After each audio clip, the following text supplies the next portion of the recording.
here are the ingredients.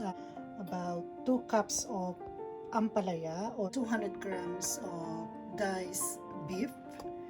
By the way, I already pre-boiled it. I boiled it for 1 hour.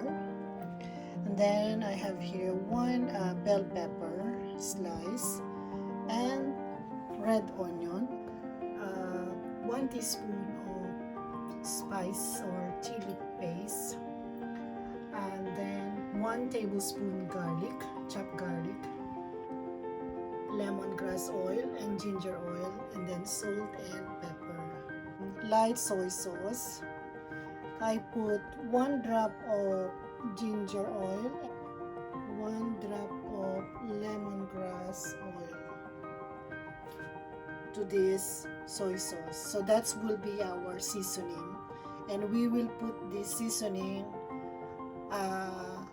at the end of the cooking. Okay. And by the way, what I did to this ampalaya, soak it in a water for half an hour and drain it. Now I'm going to show to you how to remove the bitterness of the ampalaya. There is a secret, there is a way to remove the bitterness of the ampalaya. So first you preheat the pan. Okay, make sure it's heated. And then once it's very hot, you can add the ampalaya. Okay, you're not gonna put anything, just add the ampalaya. Okay, so you basically just stir fry it for 2 minutes or until the color change. Okay,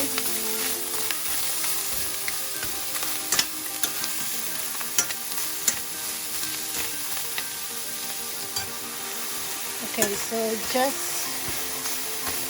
stir fry the ampalaya. By doing this, it will remove the bitterness of the ampalaya.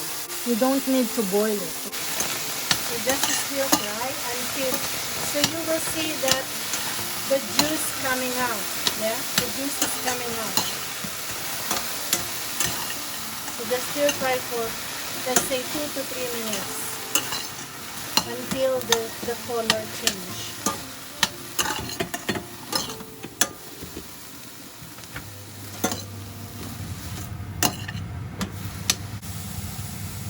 Okay, so once that you see that there's no more juice coming out from the ampalaya, then I think this is now okay.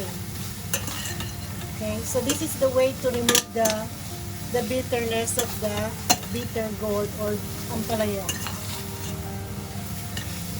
Okay, so by doing this, you don't need to boil it. Preheat the frying pan or the saucepan. Then put the olive oil, about 1 tablespoon of olive oil. Then add the onion.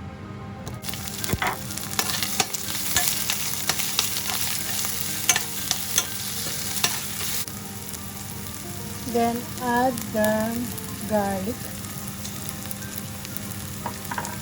And add the chili sauce. Smells so good.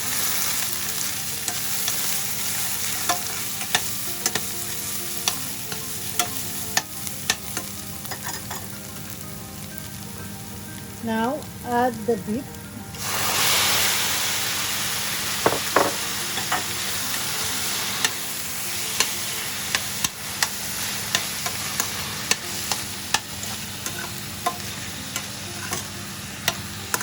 Then add the ampalaya.